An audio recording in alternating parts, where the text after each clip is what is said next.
Well, hello out there in podcast land, and welcome back to Guilty Pleasures, the show where we celebrate the movies we love despite what critics, public opinion, or even our own God-given sense might tell us. I'm your host, Lou Hare, for the Front Row Network, and welcome to our November episode. And we've got a doozy of a movie for you. This month, we have back with us on the podcast. Please, first of all, welcome back Sarah Baltusevich-Geckner. How are you doing, Sarah? I'm great, Lou. Thanks for having me back. Thank I didn't know if you'd want to after the crush. Well, we need to discuss. Apparently, you two ladies like to choose movies that make me feel things. And That's so if we're gonna do this, then I'm gonna have you back for it. Okay, And- well, I'm glad that's the reason. They are really best served as a pairing. Yes, They pair well together. They should be like in a box set. Yes. Yeah. they do. Much like my other guest, pairs very well with Sarah. Please welcome back to the show, Courtney Enlow. Welcome back, Courtney. Thank you for having me to discuss this cinematic opus. I literally would have no other people talk about this I think we would movie. be pissed if you did. I would be honestly outraged. All right, so what movie are we talking about today? We are talking about the 1996 film Fear. So it stars Mark Wahlberg and Reese Witherspoon. The plot synopsis is when young Nicole forms a relationship with a mysterious man by the name of David, his attraction turns to obsession. And I really feel like I'm just reciting the same plot synopsis of The Crush. I was going to say, if you I'm had just changed the names of the actors. You did. Her name is not just Nicole; it's Nicole Walker. Walker. Nicole Walker. But you have to say it like, Nicole Walker, Yes, in the most hushed tone you can come up with. daughter of Mr. Walker. All right, so why are we talking about this movie on Guilty Pleasures? I mean, why Because not? it's so good. Because like- Okay, here's the thing. I was very vocal about how much I love The Crush. I love the fear in like the fear in the same way, but also more. I genuinely love this movie. Like I don't see what's wrong with it. Well, good. Unfortunately, you don't. The critical masses don't necessarily agree with you. They're wrong. Yeah. All of them. Every single one. 39% do. That's its Rotten Tomatoes. Okay, all right, You know what? okay. That's honestly way better than I thought it would be. It's better than The Crush. I mean, yeah. And the IMDb score right now sits at a hearty 6.2. That's really Not good. bad. Not Yeah. bad. Yeah. So, and this movie, by the way, was also a fairly successful film. It only made $20 million, but it had a $6 million budget. Mhm. So financially, it does really well. And I know it was a big deal with the MTV crowd. I know because I was in that crowd when this came out. This is the heart of high school for me. It also saved money by repeating the same songs in the soundtrack over and over again. It does use a lot Like of yeah. Something's Always Wrong is in there twice. Mhm. Come Down by Bush is in there 3 times. Wild Horses in there Well, twice. At least twice. Yes. I mean, that's Mhm. we Yeah. have to You know say what's that. you know what's really special about me like rattling that off? I didn't rewatch it for this. I've just seen it so many times that I just know that. I did rewatch it, but I have seen it a lot of times. Yeah. I hadn't seen it since it came out on video. So this was the first time revisiting this after, almost over 20 years. And it was an Oh, experience. man, that's just 20 years. You can't go like 3 without a viewing. No. You're going to have to up your game here over the next 20, Lou. I'm sorry. I'm going to be yes. checking in with you every 3 years to Yeah. make sure you've had your It's fear Fear viewing. o'clock. All right. So I'm going to turn it over to you two ladies to tell us a little bit about your history with this movie. Because mine is very brief. I saw it once 20 years ago and just saw it again. So I do have a good story about the one time I watched it, but I'll save that for a little bit later. So Courtney, you adore this movie so much. Tell us your journey with this film. I assume that it was just like a family video rental. Oh, I one thought you were going time. to say a family movie night. I was like, you have a progressive It was a family. family movie night. Me and my dad just chilling, watching the movie, eating pizza. I think I probably just rented it once and fell madly in love. And then once I procured it on DVD in like senior year of high schoolish. It just kind of became a go-to. And in college is when I discovered that it makes a perfect double feature with The Crush and Cheap Wine. And that was literally like, look, guys, I don't want to shock anyone. I didn't go out a lot in college. What I did was stay in and drink and watch Fear and the Crush, just like a lot of weekends.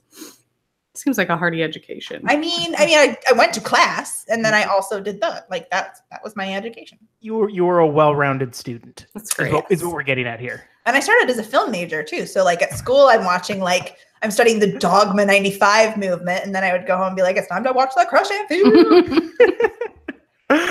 All right, Sarah, how about you? I'm like 95% certain that I watched it with you. Yes, no, that's probably accurate. I really am. I believe that it was because in high school we also did not party. We sat at your house and watched. We were also, and I think this is a very large group of fans of this movie, horny virgins. So like the roller coaster scene was very formative. I didn't know we were horny because we didn't know. Were virgins. We didn't know it, but like we knew that like we were real into that roller coaster. We knew that just sitting in your bed while eating Chinese food wasn't the end all be all of high school. Yeah, but that's what we did. So I'm about 95% certain that I watched it with you, and then after that. When I could finally drive, because I'm like the youngest in our class, I would often go over to Family Video and get it for myself and watch it at home. So I think I rented it a lot of times. I don't know. I had some sort of, I mean, I'm not going to say connection. That's creepy, but I don't know. It's just one of those movies that you just. I have a connection to it. Okay. Deep well, spiritual if you want to say it, that's fine. But yeah, I'm about 98% certain that I saw it with Courtney for the first time. So Courtney, let's dive into that. Let's dive into your connection with Fear. What is it that I think drew you to the film that made this such an important film for you? Specifically, it's a combination of a lot of different elements. I was early to the Reese Witherspoon train. I loved Reese Witherspoon, but I love her always, but I love her pre Legally Blonde stuff. I loved Election. I was very into the film Freeway. Really liked Freeway.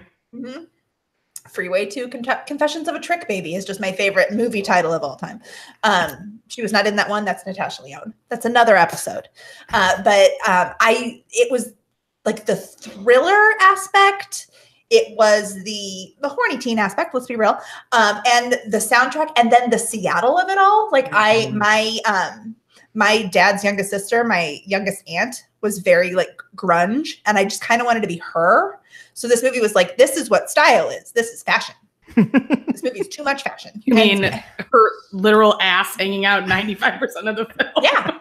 And it's just it's skirts and it's flannel and it's boots and it's Alyssa Milano wearing a handkerchief. Like it's just a bra. It has everything.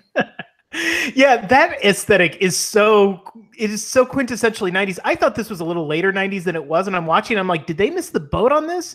And I'm like, oh no, this was released in spring in 96, so this is 95 when they're making this. This is they're the heart of it. Right in the heart. And yeah, it is just, I mean, overload, just 90s overload, the Seattle grunge look. But yet it also is the most generic I've ever seen of like the grunge era, because it's like, oh, we know what the kids like. This is what they dress like and what they look like. Grunge. Yes. And right down to the soundtrack. Like the soundtrack is very soft grunge, which I'm fine with, because like the 3 songs that just repeat over and over again are 3 of my favorite songs. Pretty certain that you put them on mixes for me. Oh my God, yes. No, like many mixes. Yeah, Wild Horses. Wild Horses was on every playlist. Something's always wrong too. It's on every playlist I've ever made. Even if it depends. I mean, the playlist could be like sad songs or like songs to pump you up. Wild Horses is still on there. Fucking workout mix. Like Wild Horses is on there. Couldn't drag me away. All right, so I want to take a minute before we get into the movie. I want to talk about the director of this film. This is directed by James Foley, and he has a very specific genre that he works in. Because before he becomes a director, a film director, he directs music videos for Madonna, most famously "Papa Don't Preach." and Live to Tell, which are, again, kind of in that same ballpark about father-daughter relationship trust issue kind of a thing. Dads just trying to tell their daughters not to go have sex with the Mark Creepy, Wahlbergs soft-talking Boston guys. Yeah. His film breakthrough as a director was Glengarry Glen Ross. And then later on, he would direct the second and third entries of the 50 Shades franchise. Oh, okay. So he is really. He's into some stuff He about likes dirty. He has very strong feelings on how easy it is to cause a female to climax, which is my biggest issue with this movie. Seconds, really. Seconds. Yeah, before Literal before seconds. even literally they reached the peak before they reached the peak of the roller Well, coaster. yes, Her she's peaked first before the time peak. having sex, she peaks, as it were, very quickly. Very And it's like, no, honey, no, silly rabbits. Yeah. And so there's just, I think, this kind of theme of, I'm not quite sure how I feel about James Foley based on his filmography. I can say that the nail in the coffin is he was the best man at the wedding of Sean Penn and Madonna. That's a credit right there. Yeah. So I think he's definitely has a very specific take on masculinity. He has an accursed taste in friends and men. Yes, because this is not the first. He also later on directs Mark Wahlberg in another film, which that was the one thing that I noticed. I was watching this movie and it's like, it's really nice to remember a time when Mark Wahlberg as a psychopath seemed like a twist. Because this is underwear Mark Wahlberg time. Like this was like, Yeah. this was his first movie, or one, like maybe Basketball Early. Diaries was first, but like this was one of his first movies, and before that he was just underwear Yes. and rap. And rap. This is the first of the "Don't Call Me Marky Mark" phase. Mm-hmm. This was like phase 1, and then a year later is Boogie Nights, and then it's like, don't ever associate me with that again. I'm a Mark legitimate Wahlberg. actor now. Don't dare feel it. He's a cop. You a cop? You're quote. Yeah. Yeah, and his performance in this movie is really interesting. I think he's kind of still working some stuff out as an actor, I think. I mean, you can say that to this day. I can't imagine this director just like seeing his choices and being like, that's I feel like wonderful. every take was the best he got, and he was just like, just whatever. I'll just do with Just it. let the underwear man be. He in the has movie, nice whatever. abs and he's got Yeah. those lines, that I was just talking about. Mhm. Right. And I wonder if because he really does just whisper the whole time. movie. I Like, mean, to the point where like there's whole scenes where you don't know what he is Jeremy and I saying. sat there last week and just kept going, what? Yeah. What? But he's a very specific kind of whisperer where he's an uptalk whisperer. Mhm. So it's just like and so I think that they kept that going because of that "let me in the fucking house" thing was supposed to be like He's startling. a moment. Yeah. Except for that moment is like an hour and a half into the movie. And he So does it's it an one hour and a time. half of whispering the whole time. And I feel like she feels like she has to whisper back. It's like at first you're like, what are we? Is there someone listening? She's like trying to match his energy. Yeah, so and then just, she like, kind of talks like that. It kills me the whole movie. and Reese Witherspoon is a beautiful, perfect butterfly, and she's just trying to. I mean, I she's had doing the best she I can. had the volume on like Mhm. 49 downstairs, and it was still too soft. But everyone in this movie is doing great. As great as Mark Wahlberg can do, but like Amy Brenneman is crushing it. Alyssa Milano is doing her best. The dad, whose name I don't remember, is great. Like Toby the brother is Toby the brother and the is dog. doing the best he can. Toby And what's her friend's name? Paul. Oh, I Poor forgot Paul. about Paul. Yeah, poor all tragic great Paul. James Marsden. Poor little friend zone. I looked that up on on IMDb, and I saw it, and I still couldn't believe that that's not a young James Marsden. It does look like him quite a It bit. looks but so much like it. I'm like, And I am. kind of You're, like you are the just guy wrong. from, on this. You're lying. What's his name from Smallville? The Clark Kent guy from Smallville. Oh, Tom. Tom Welling? Well, yeah, that's yeah, correct. kind of looks like him too. Yeah. Yeah, he's just there to be friend zoned and then killed. And then I'm into Yeah, it. that guy- I'm all for That killing. guy I'm gets- all for killing the friend zoney types. Right. that poor guy. I'm pretty sure he was gay. I think he was like just like the quote unquote nice guy who was just waiting for his shot with Nicole. And I it's don't just know. like, fucking kill him. Do it. Break his He's got neck. my radar Break was his neck, on Mark. alert a little bit with him. And then, of course, the poor dog. He's That doing his best. dog. He's living his best He was life a good too. boy. He was such a Because good boy. whatever That Stephen boy. Walker does for a living, I want that job. He Because is their house, some an manner architect. of architect. Okay. Everyone in the 80s and 90s was architect, and Mhm. they all had like massive houses because they designed them themselves Mhm. in theory, and he had very much security, but it doesn't matter No, because she gave him the fucking password. Which I think was like 1, 2, 3, 4. Yeah. It's something it really was easy. it was 1, 4, It's like 3, Kanye 2. West. 1, 4, Like, 3, password, 2. I'm gonna- 0, 0, 0, 0. I'm gonna flip that number. Oh, They're not sure. gonna know. Yeah. Never Out of figure it out. sequence. Never figure it out. Anyways. Right. Well, and that's the other thing because he's not as an architect. His house says he's doing fine, but yet he's like on this pressure for this deadline and this new client. I'm like, Yeah. He's having to fly out and you know, like kiss some ass here. Right, He's yeah. having with a but he house like looks that. like You think very he would weak have at a it. little bit more say at his business. Well, and like he has a real good car too. he also has like the whole thing. Like David's big thing is pushing back clocks because that like changes time. Because they only have 1 clock in their He house. does it twice. Yeah. Well, yeah, and it's like you're on the I computer, just you said have the a same watch. thing. Why is this clock the end I all literally be all? spoke those exact words Right. to Jeremy when he did it. Yeah. I was like, "You're on the computer. Yeah. Look to the right." There's a clock just like right there. I see it. Everyone in this film has one exact way to tell time. That is Yeah. it. And it's a If that small clock on the table. These clocks just keep losing an hour, like they've been abducted by aliens. Or how about this? How about when the fucking sun sets? That's a maybe a Yeah. tip off. I'm like, wait a minute, the sun's setting at 3:30 in the afternoon. That's peculiar. Weird. But this clock right here says Yeah. it's not. So Yeah. I must believe it.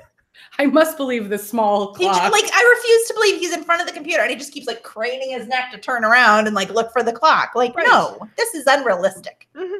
The rest of the movie is a documentary shot in real time, but that Nothing else is specifically- unrealistic. When orgasms and clocks. All right.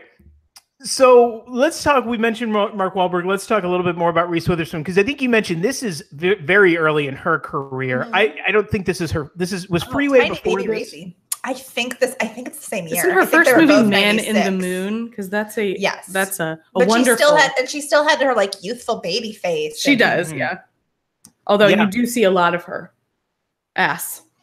She just, I mean, like, she's just, but it's like, I think it's the ruffle socks. it's Mhm. a lot of, it was the baby doll. Right. I mean, the Phase dress of is fashion. short, and that's Mhm. one thing. But the ruffle socks with Mary Jane's with it is just Mhm. like, okay.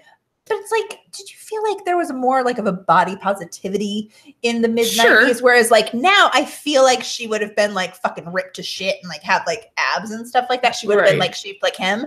Whereas just like, she's just like, She's she's yeah. just cute, rocking tiny skirts, midriffs. But she's also the good girl. That's how you know. Like Mhm. she can show off all the bod she wants, but she's still a good girl. Mhm. This movie's not, it's only slut shaming of Alyssa Milano. Only. Oh. Well, of course. Oh. Only, oh my God, we'll get to that. We'll get to that. We need to devote Well, an I hour guess to her Alyssa her Milano.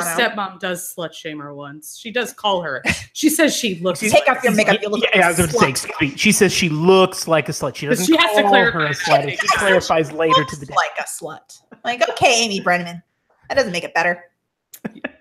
Yeah, and you do see Reese's clothing choices, and they get more risque as the movie goes on because the first time she's out by the pool, she's got the one piece, but then by the time the pool party happens, she's like full on two piece.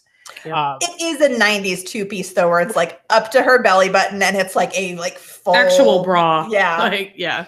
Hey, at 15 years old, that was like lingerie to me. So I was like, as a boy, I was like, "What is it?" Yeah, I didn't get out This much. is porn. I think when she has to climb down the ladder from the rave That's the and thing, that skirt, it's like Mhm. that, holy that crap. you know what? That's on James Foley. That's not on Reese. No, it's not on her at He's all. like, but- it's an upskirt. It's a full-on upskirt. It reminds me of The Crush in that way, where it's like it's filmed in a very specific way, Oh, where it's- it's like it's you're literally objectifying putting the camera the up her teenage butt. girl. Well, the first shot of Reese in the film is her in the shower. Yeah. Mhm.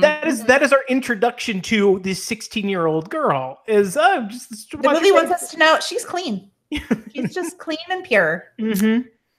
And then later on, she has to shower to wash whatever, Mark Wahlberg got on her. Oh boy. Yeah. Oh boy. She has to wash away her shame. Wash away all the sin. So much sin. Yep. So we see her at the beginning, and she's swept away by Alyssa Milano to go to a coffee bar. Is that where she's? I always am confused about they it. skip school to go to a coffee bar slash school hall / cake place. Cake. I was going to say Alyssa Milano really sexily is just like, I'd like just a piece of chocolate cake. Yeah. He's like, I'll have a turkey sandwich and chips, and she's like, just chocolate cake. Yeah, and that bar is considerably busy for middle of the day. Noon. Yeah. Yeah, on a weekday. Wednesday. Yeah, exactly. It's like all of these people, apparently no one in Seattle works during the day. I know. And I said the same thing to Jeremy. I was like, is this a restaurant? Is this a coffee house? Is this a bar? Is this a pool hall? Mm-hmm. I believe it's just a mixture of all of them. It's all of these things. And you know what? Like, I would like a place like that. I would definitely. But I've been to Seattle, and there's not a place like that. Like, you're really one or the other. Right. And so when they go to the party later, that's a different location, right? It didn't that's a proper like rave abandoned warehouse situation. Yeah. But yeah. Okay. I was about to say they're not that diverse. They wear a lot of hats. That's not one of them. The chocolate cake bar later to try to meet her. Yeah, they play pool together. Yeah, and then in the getting more and more progressively scandalous montage. Right. In the where he's together just like, montage. I'm gonna like just touch her butt a lot. Mm-hmm. Like that's that montage. Right, but instead chocolate cake bar, Alyssa Milano is basically eye banging. Oh, she is like creepy.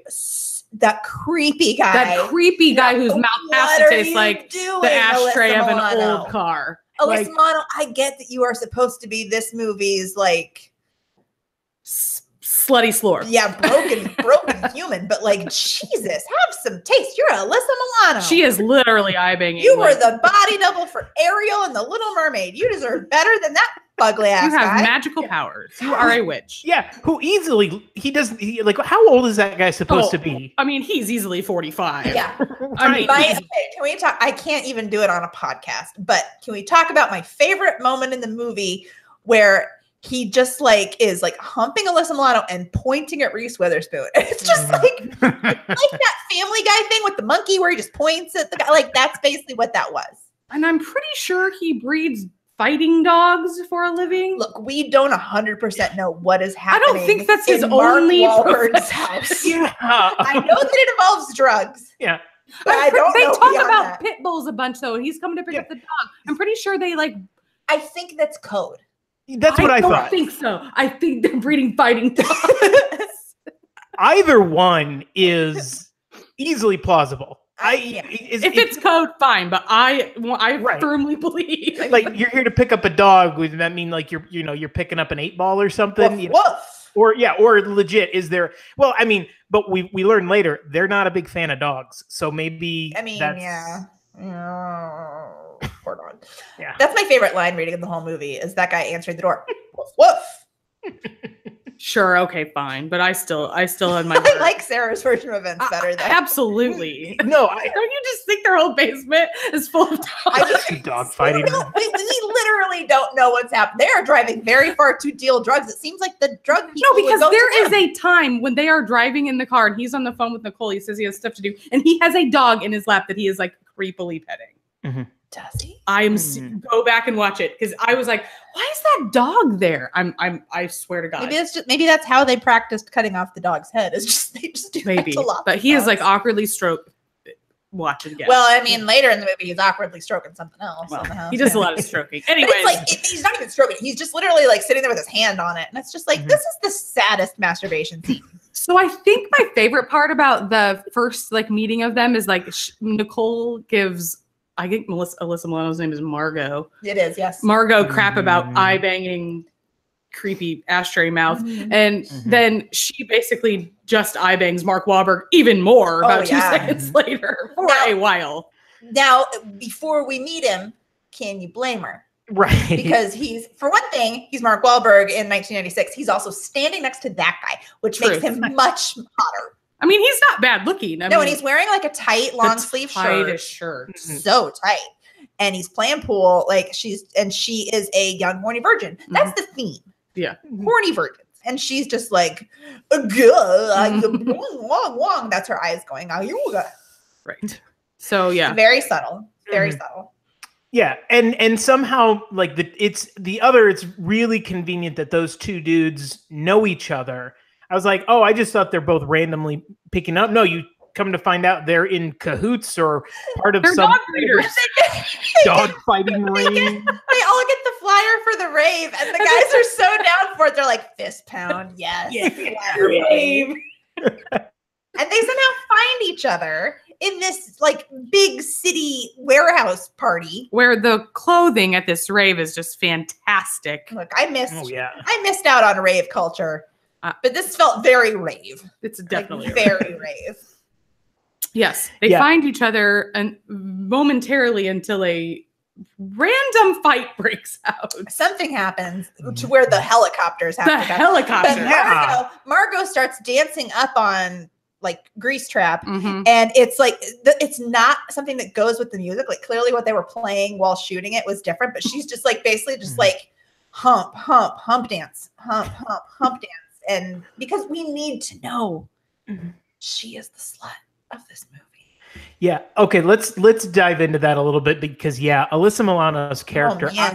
Oh man. She is so thirsty in this movie, like for everyone. Glass of water. At one point, okay, she hits on the dad.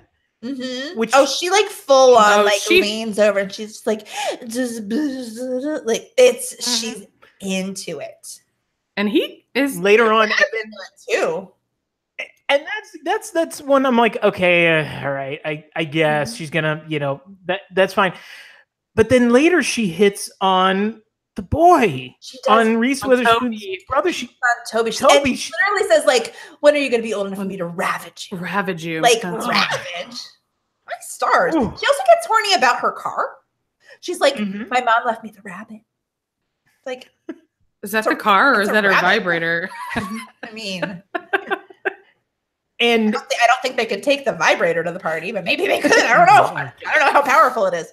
And I admittedly missed out on a lot of female bonding exercises amongst teenagers. But at any point, are two teenage girls sitting around looking at a Playboy together? Is that a thing? In a way, it might have been. It wasn't for us. I can't say that it wasn't for us, but you know what? Like, we spent a lot of time sitting by the pool. And by that, I mean my parents' 4 foot above ground pool. Usually in the winter Usually in the winter. We would just sit out there in our sweatshirts. We would just sit out there and we would do Cosmo quizzes. Yeah, but I can't ever remember like, going to get. That's how you know it's a male-directed movie, though, because no matter how thirsty you are, no one's just looking at dicks. Like we're just not. That's just not a thing that happens. It really isn't. But they're not even looking at like a play girl. They're looking at a play. They're looking at like female. She is looking at a Playboy. Yeah. Well, she's looking at like women just to like. She's like, wouldn't you like to be like that? And I'm like, whoa. Yeah, wouldn't you like to be idolized and have everyone want you? Don't you want everyone to like make you feel like an object? So much.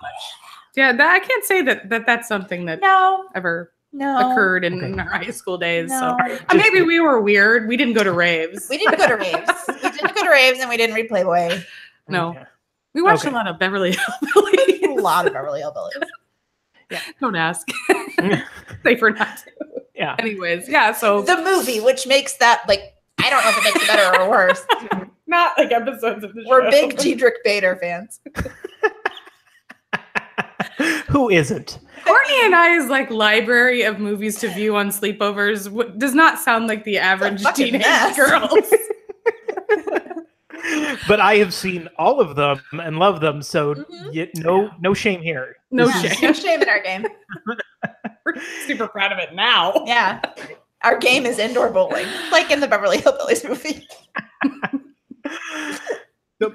And her story arc, like just Margot has the saddest story in this movie. She is her mom's not great. Her mom's hooking up with a lot of Her guys in mom's hotels. just, yeah. And Mhm. But her mom also has some kind of lucrative career because they also have a banging house. I mean, or her mom just has a series of rich ex-husbands. Sure, that works too. Which is what I But think she Louis seems wants to be us wearing like a pantsuit, skirt suit of some Yeah. sort when she leaves. She looks like a realtor to me. That was Yeah, my she's And got she's got to look professional to to pick up those those rich older dudes. truth. The worst, most problematic aspect of this film is when Margot is fully raped by David, Correct. and Nicole sees it happen And leaves. and is mad at Margot. Right. Yes. It did not look consensual. I don't know if that is like a She's mistake in how literally James picked up Foley over his Yeah. shoulder. he like grabs her by the neck. She looks terrified, and then he throws her over the shoulder. And Nicole is mad at Margot. And Margot, the one time, like there are multiple moments in this movie, but not enough for it to be a thing, where there's just like a zoom in Mhm. on someone's face. It's like twice, like once on the dad and once on Margot, where it zooms in and she's like, "You're my best friend," and it's like, girl, you didn't do anything. Someone needs to like. Yeah. Sorry, I'm sorry, Margot. You deserve better. Right. Well, and the other part too is she sees it and Nicole does nothing about it. She runs, she doesn't. Well, because she's literally mad. Like in She's her mad. mind, this is like Yeah, and I refuse to believe that Reese Witherspoon knew what was happening.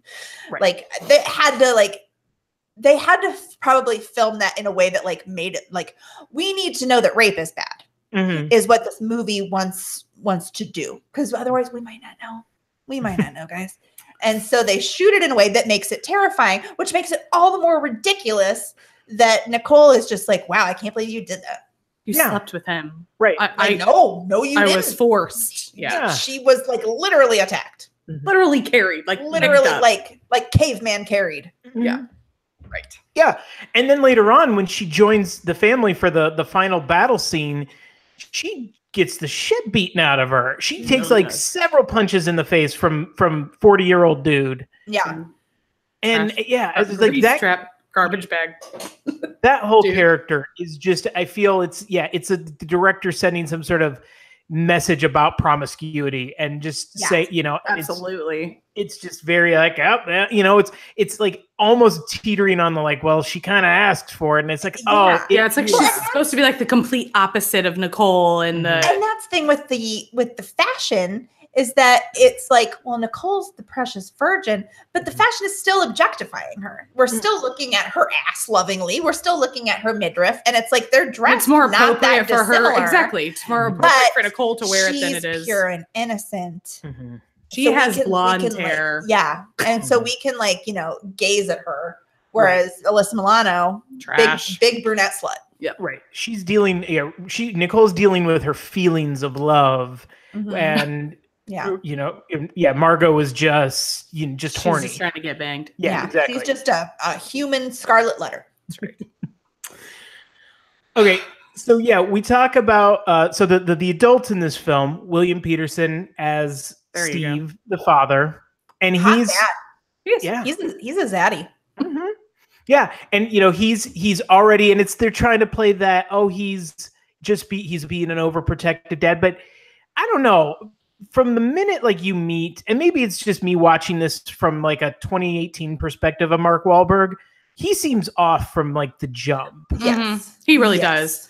Like Jeremy and I were commenting on that too. Like at first, before we watched it, Jeremy's like, I feel like the dad just hates him off the bat. And I was like, well, I mean, the first time he comes over to their house, the way he acts is just he's super, yeah. Mhm.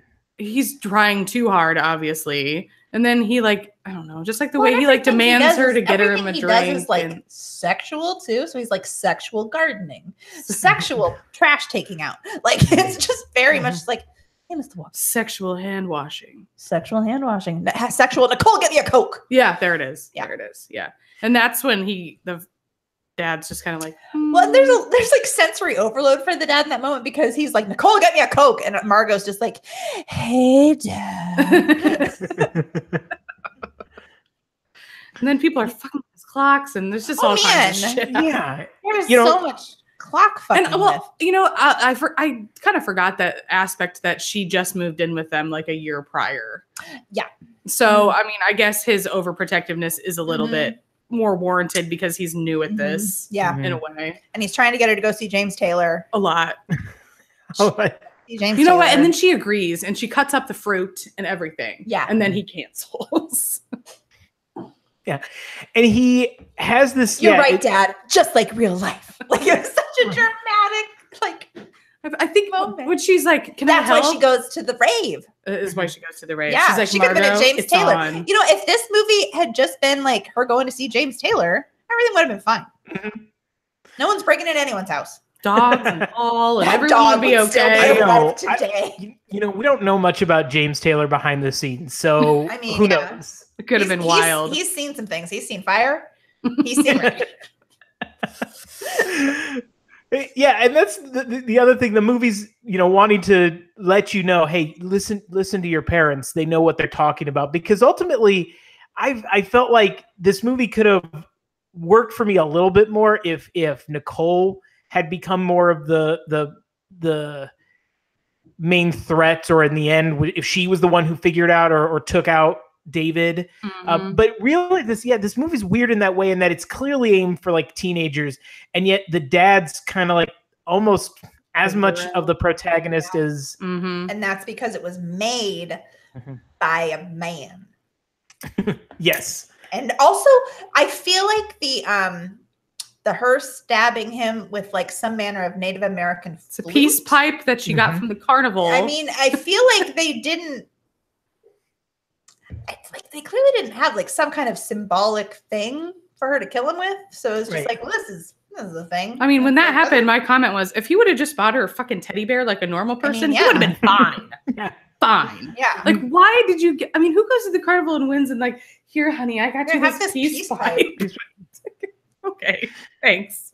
Right, and the look on his face when he gets stabbed, that's he's like, I love that it's a stabbing plus window kill, because you gotta have both. And there's an umbrella involved. Like there's a lot happening, and it's all great. It is I'm great. fine with all But of yeah, it. his expression after stabbing is kind of like, what the Why? I don't Wow. He does that a couple times. Like That he was kicks my the crap out of impression Paul. accent. Wow. Mr. Walker. He kicks the crap out of Paul, and she's screaming and yelling at him, and he looks at her and he's like, what? What? You just beat my friend to a pulp on the floor. And he's like, what? Mr. Walker. I didn't do anything. We really didn't talk about like he full on snaps friend zone's neck in the woods. Oh, yeah. He takes friend zone out to the woods and fucking snaps his neck like a goddamn. I mean, he superhero. hunts him like a freaking. He like is. raptor hunts him through the seems woods. hard to do. It seems hard to. I mean, like Just- friend zone has kind of a little like pencil dick neck, but like it seems like it would be like some kind of effort. You would think so, yeah. Not for Mac. We learn about David. He's been through like foster families and juvenile detentions or whatever, but they don't ever like talk to about his history of violence or anything like that. But where does he learn to just snap a dude's neck like that? That's a learned trait. I don't think that's just something you pick I up. don't think I could do it. I mean, I've never tried. It also seems like a lot of work to cut a dog's head off. A lot of work. A lot Yes. of work. Like it seems like it would take a really long time. I Like feel I like they never. would have had to brought tools for that. I mean, well, they don't they use the garden thingies? Oh, the shears. The big garden scissors. Oh, I don't garden. I can't get a dog to stay still for a haircut. I mean, Right? yeah. Let alone to You get would the just head. clip a dog nails, let alone. Yeah. Oh yeah. James Foley was a huge fan of The Godfather because that's all that. That's yeah, his. absolutely. That's his homage to that. The horse head right there. Yeah, and that's And poor Toby child, literally traumatized. We're literally watching a child never be okay again. no. This is his serial killer origin story. Really Yes, is. and that's how he becomes Michael Myers. I mean, he has to run Yes. someone over with a car. Yeah. Really? while in shock from watching his dog be murdered. Yeah, he's in like this, like kind of like just comatose stare for the rest of the movie. He's in a fugue, and he's already had Alyssa Milano threaten to ravage him. Like this poor kid's had a lot. to He's deal with. seen some shit. He has and seen he's some got a shit. mullet. He's like, He's like, oh, he's got blonde eyebrows. man. He's got problems already. his dad's always working. He's got this surly sister that's come to live with him. Oh man. Yeah, he just wanted to play video games and go to a James Taylor concert. Really bad. Like all 10-year-old boys do. Kids love James Taylor. All he wanted. It was really his idea to go. Yes. Yeah. Oh man. Yeah, and underreported story. He straight up murders a dude. Straight up runs, like backs him over. Mm-hmm. Backs him. Yeah, and kudos to him for reaching the pedal, but Yes. he gets it, like, he guns that shit. And that's the other thing I noticed is that he kills one of the guys. Mark Wahlberg kills Chainsmoker, 40-year-old guy. William Peterson kills Marky Mark. All of the kills are done by the male characters. The female characters are just like, Alyssa Milano deserved a kill. Amy Brenneman deserved a kill. Reese Witherspoon 100% deserved a kill. I mean, she got the assist on the Marky Mark kill, but by literally stabbing him in the back with a peace pipe. Yeah, that's see the irony of that. Amy Brenneman didn't even get a motherfucker because they put the tape over her mouth right before she said it. Mm-hmm. Yep. Yeah, and that's the other thing too. Deserves better. All the women. I thought about that movie because this is rated R, but it's clearly like obviously the market for this is high school kids. I feel like it would have been PG-13 because if you've ever seen this movie is not yet rated. Mm-hmm. Basically, that like a female orgasm will make a movie R-rated, and there were 2 in this movie. So I feel like that did it. Yeah. Also, there's prolonged fingering, and that's not generally in movies. So I feel like that's what did it. I feel like we probably ought to get to that. We should probably do like a solid 30 on the fingering. I think I need to finish my beer first. Yeah, I'm gonna just take a few shots while you're talking. Horses. So yeah, okay, yeah, that's one of the, I guess, iconic scenes from this. Iconic is the word. We need Jeremy in here to say it. That's his word. Yeah, he says it. Yeah, it is. Sorry, Jeremy. Sorry, but he, of like, if you remember anything about these movies, one of them is absolutely that scene. So I'm gonna concede my 5. Oh, okay. So it comes at the culmination, pun intended, double pun intended, of the getting touchy with it montage. The we're in love montage. But it's like fuck time montage. Mm-hmm. And so he just keeps like touching her and like touching her stomach. His hand goes up her shirt. He's touching the back of her thighs. And then they get on a roller coaster and she's just like, this is where I want fingers in my vagina. And so she grabs his hand and puts it up her skirt.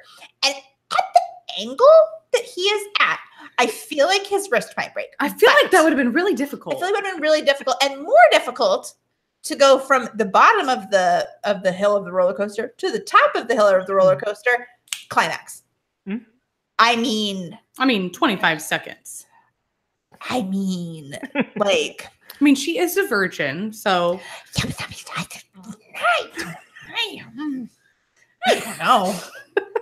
don't know. The first time I saw this movie, I just remember being like, no, that's not what I think it is. It is. Okay. This is happening. This is real. Okay. I think I had like wrong notions about sex for a long time because of this. Even at the point in time that I saw this movie, I knew that takes longer. I mean, unless Marky Mark just has magic fingers. That's the thing. Like, and I kind of thought for a while, I was like, well, maybe I just don't know what I'm doing. He can snap a dude's neck. He's got strong hands. He might have a technique. There is some dexterity. And then, because like that's one, but then like a few scenes later, they have sex for the first time. Mm-hmm. And for one thing, he just is magically naked. He's like rifling through her stuff. We learn later he like steals her bracelet, and then she wakes up and he's just naked. He's just nude staring at her, which is what nightmares look like. Just a naked man staring at you while you sleep. And then no foreplay, nothing. He just climbs on top of her, thrust. She's done. And that's less realistic than the roller. Maybe she's just really into roller coasters. Like, we don't know, but like that sex thing is way less realistic. Yeah, way less realistic. Mm-hmm. Wait, guys listening, way less realistic. Not real at all. Way less realistic. Mm-hmm. You're all living a lie. Every single goddamn one of you. Right. And that's the thing is they do show this progression of, because initially when the first time they make out, he goes, he's going for second, and she turns him down. She's and then ready. it's just Yeah. like He's like, you're worth waiting for. yeah. But then every time you see them afterwards, he just keeps Going for it. right. He keeps going for it, and he keeps raising the stakes. Mm-hmm. But then eventually, she's the one who puts his hand. I do respect that it was her choice both times.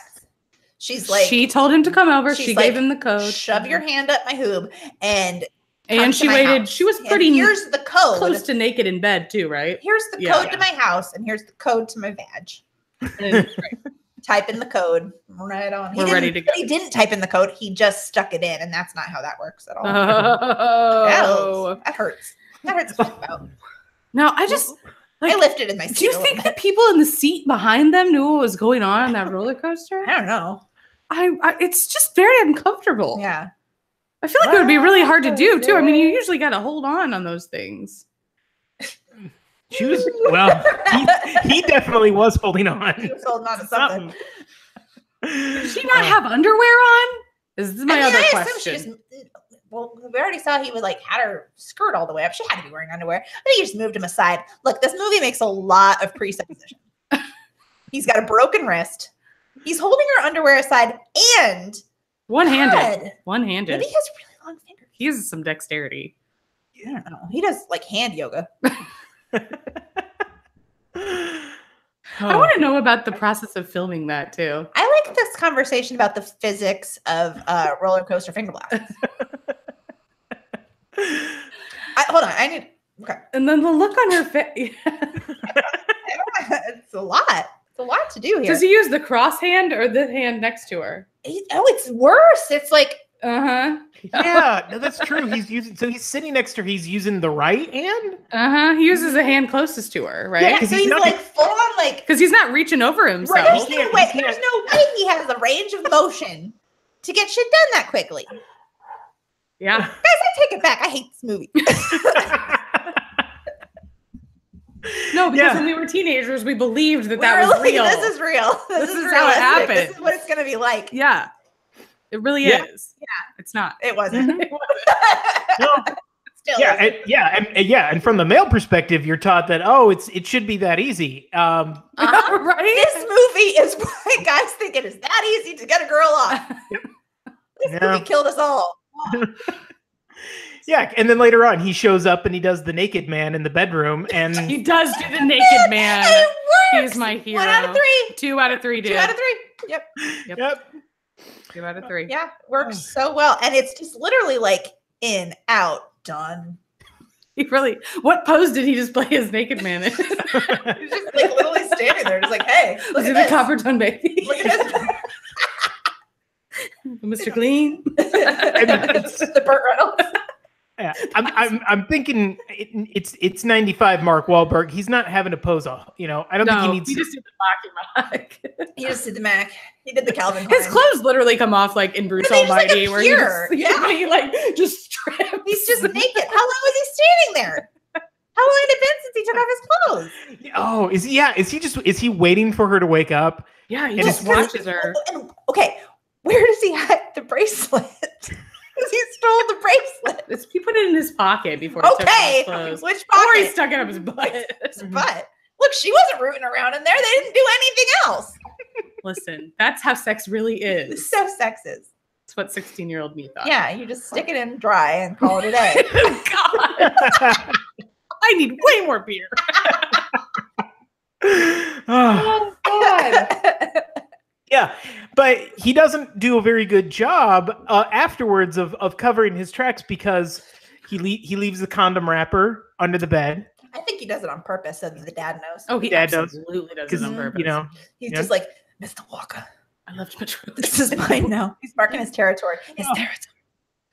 He puts Dad's able to put 2 and 2 together because she's got the bruise on the eye and she's got the condom wrapper. So much more mad about the sex than he is about like her Her being getting beat beat up. Yeah. Yeah, he's a real crime scene investigator. That guy. Yeah. She's like, Wasn't he on a show? Isn't that like his main Yes, credit? yes. He was. That was his show.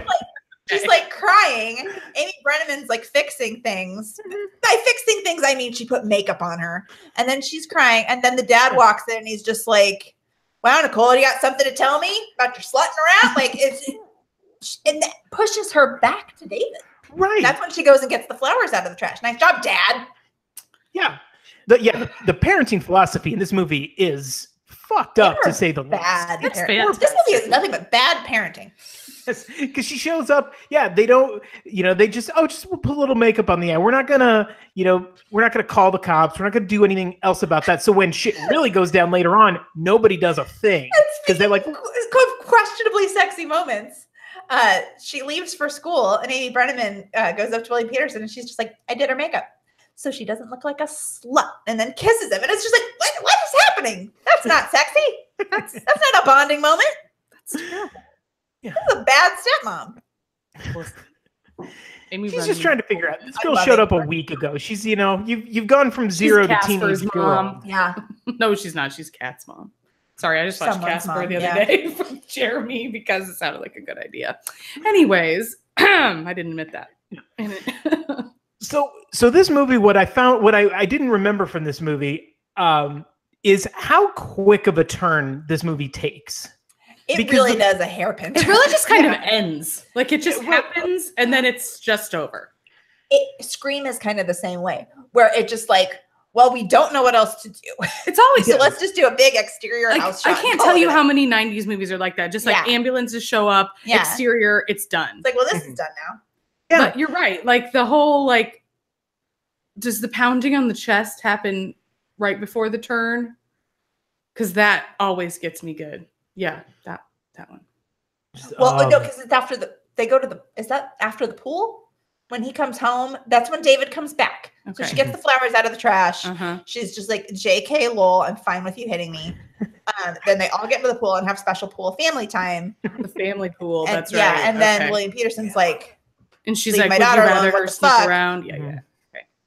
And then, he goes after her, and then he just does a sweet king. He does a lot of self-chest abuse in this movie. It really does. The punching, and then it's Nicole forever. Forever. Which I love that even his tattoos have a Boston accent. Yeah. Even writes they cut it out, but on his back he wrote Mr. Walker.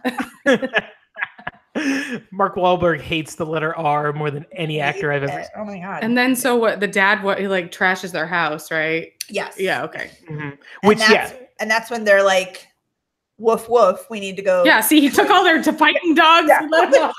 That's when he's They're like, this guy messed up our house. See, we should probably murder a security guard and kill a dog. My belief firmly is that excessive. He fucked with their dogs, so he has to fuck with the dogs.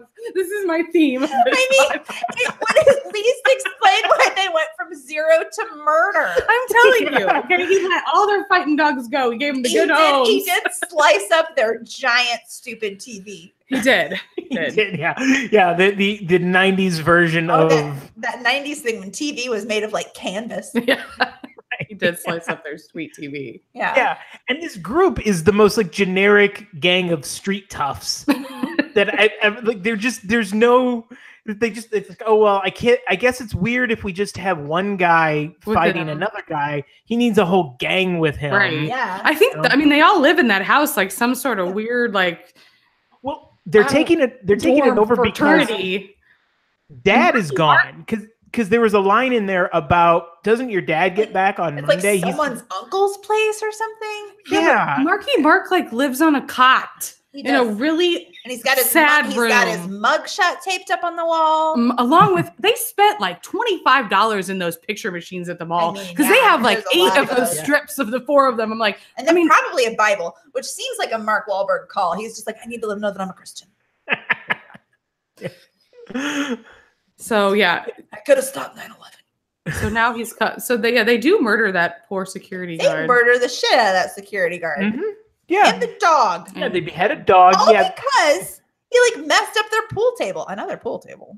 Yeah, and they're just ready to declare war, and just very, very quickly. That escalates seemingly out of nowhere. Out of hand fast. No. But yeah, and that whole sequence, the last 20 minutes of this movie is just bananas. I in that how quick, it escalates so quickly. And because they spend like half of the movie just trying to give you the creepy feeling that something's not quite right with David. Mm-hmm. And then just boom, gang fight. But it's like they needed to like really lay in the fact that this is the most secure house Ever. in the world.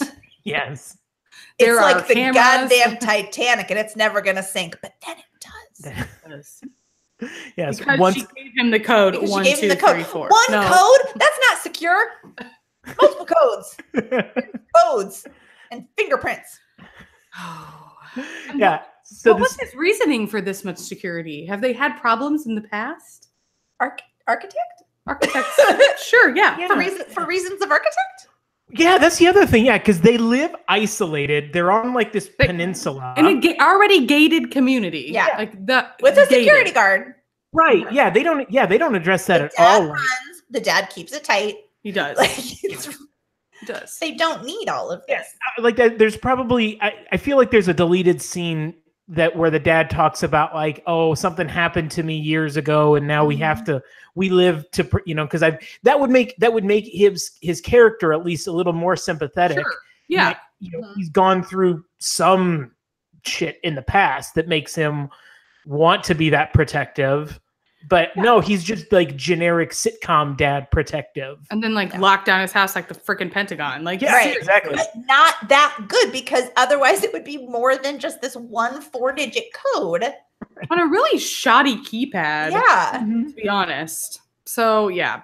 They just decide that, he slashed up their really nice house. Yeah. So So yeah. Marky Really Mark jacked gathers up his the funky house. bunch and we're off to the races. Those windows were the strongest in this movie though. Because that was a lot of rock throwing. a lot of rock and throwing. like Mhm. log punching. I mean, like somebody- straight up somebody logs. Beauty and the Beast, like Yeah. kill the beast, log Yeah. slamming. He's using the It's log. Yeah. I mean, they really They're going full Highland games, just like Look, it's the Northwest. They have there's so many like I don't know much about the Northwest. I know there are logs everywhere. lots of chopping. made for just Yep. punching through windows. Yep. And then Yep. one guy gets his hand drilled, and the other guy chickens the fuck out and runs And away. And bolts. I would be that guy. Yeah. I would be that guy. I'd be like, I don't want to do anything. I didn't want to be part of this in the first place. I should have checked out when we killed the dog. Our house is pretty But shitty now to that begin someone's with. getting drilled in the hand, I'm out of here. Yeah, so one guy gets run over by Toby. Mhm. What happens to the grease trap old guy? He gets shot by Marky Mark. That's right. Yeah, because he seems like he's gonna hurt Nicole, and That's only right. Marky Mark can hurt Nicole. Yeah. I feel like His there's a lot of mixed messages with his crew because he's telling them go and kill this family, but her But don't touch her. Don't touch her. Don't touch her. And yet, he's We're probably gonna end up together. I think she's gonna understand. Yeah, after I kill her Yeah. family, I think Yeah. it's going to be a lot better for us. They're gonna be out of the way. and she'll we'll be be fine. Yeah, Yeah. she'll come around. We'll laugh about this later. remember that time. Oh my god, I it was killed so your funny. You know family. what? Real talk though. Sorry about the dog. That one I do regret. You know what? No. I'm gonna. That one's on me. now that's a How I Met Your Mother spinoff that we yeah, need. right. Yeah. Kids, let me tell you. Why I killed your family. About the time I killed mom's whole family. Yep, this is why you don't have grandparents. Yeah. Because dad just grandpa wouldn't let dad and mom be together. Yeah. So he had to go. Grandpa and Yeah. Grandpa's dog. Yeah. Uncle so- Toby. Uncle Toby. Uncle Toby's still in the special home. Uncle Toby's been through some shit. There's a lot of shit. Oh, that's the real victim. God, I want a movie about Toby, except for there is a movie about Toby. It is Halloween. I'm telling you, this kid becomes Michael Myers. Mhm. Yeah. Oh. So that whole sequence culminates in easily my favorite moment of the film, The window? the window. the moment I love a window I kill. rewound it 3 times to see it really reminds me of like the super punch from The Crush. It really is. Okay. Also, okay, guys, you need to know this. There is the part where William Peterson goes to his lawyer to like get some kind of restraining order. The lawyer is Alicia Silverstone's doctor at the end of The Crush. Same guy. It's the same guy. These movies are connected. These movies are they such exist a in the box same set. universe. Oh God. That lawyer's seen some shit. It's the court CU and it's my cinematic universe. Yeah. So David gets stabbed in the back by Nicole, and then the dad Pipe You can't neglect to say. in the library. grabs Mark and throws him, breaking the impenetrable window, which I guess had been damaged a little by the umbrella or however dude was trying to get in earlier, the pole or whatever.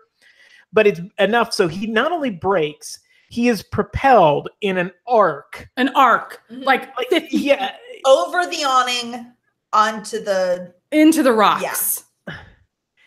And that is a good 100 feet at least. I mean, in fairness, the movie starts with William Peterson running. We know he is very fit. The trajectory of this throw, though, we did rewind it like 3 times because I was like, yeah, he did not get enough arc on that. He did not lift from his legs and throw him high. He went a line drive. He would have just, I mean, he like straight up soars out the window. So he's aerodynamic. He catches the wind.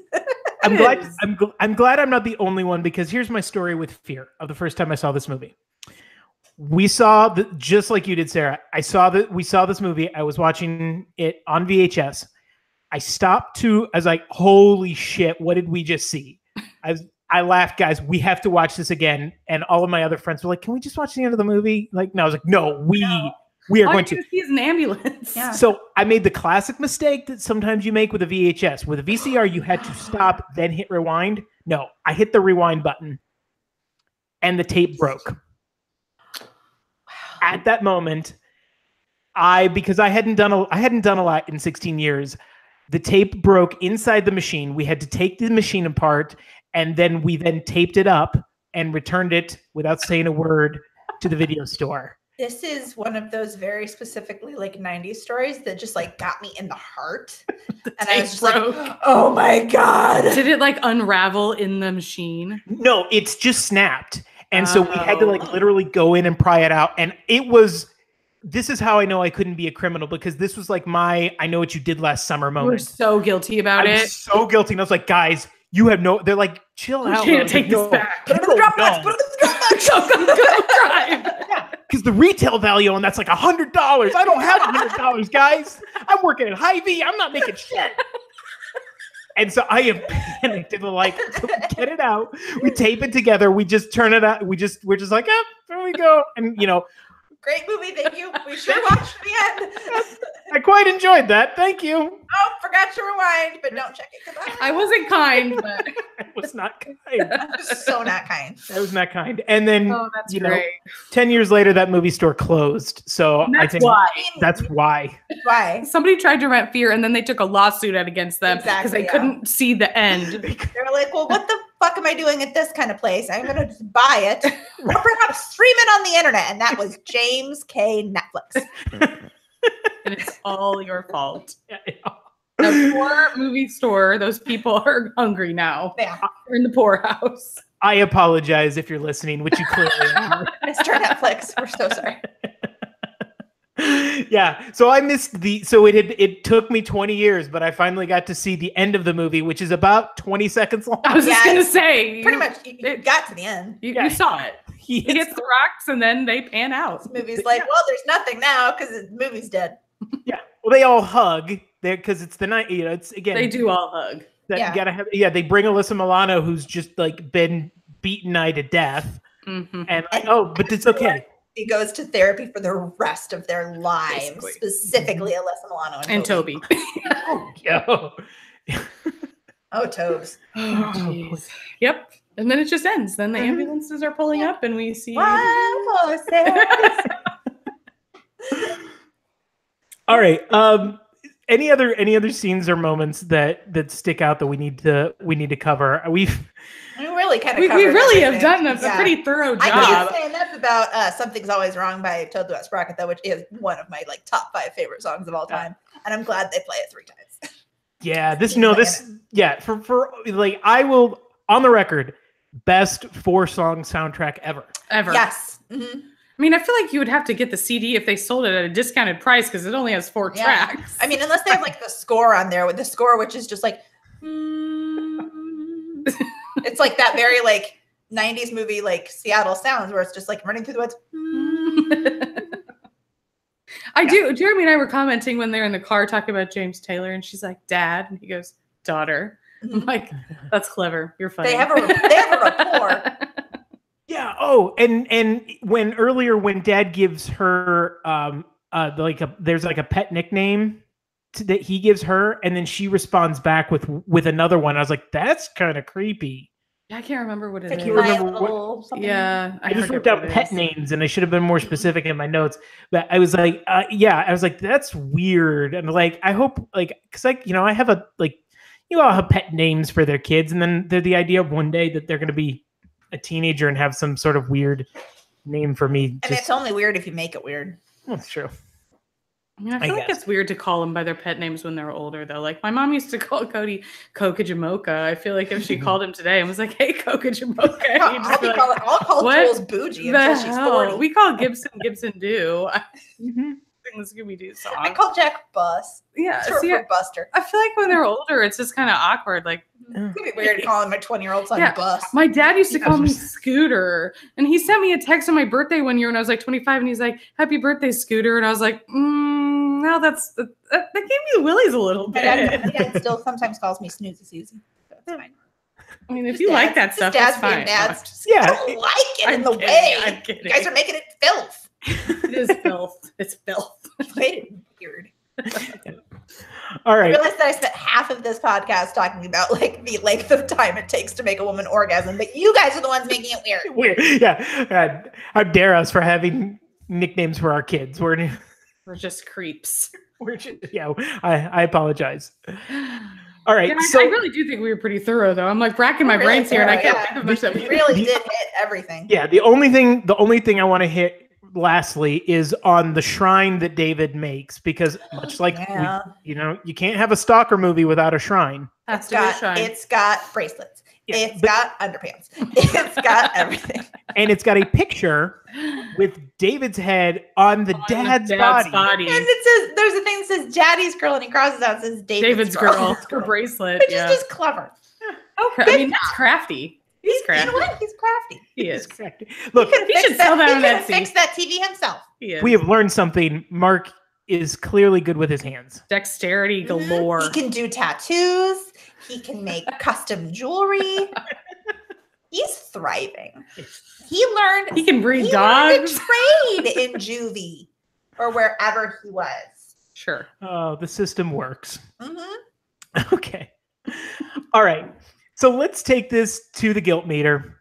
On a scale of 1 to 5 shame spirals, 1, you love this movie, you need other people to see it, you'll host screenings. 5 being, I don't like this movie, or if I do, I would never recommend this to anybody and watch it in the dark by myself. Where does fear fall? Courtney, I think I know where you're going, so I'd like to start with Sarah on this one. Okay, let's see. I think I'm probably about a 2.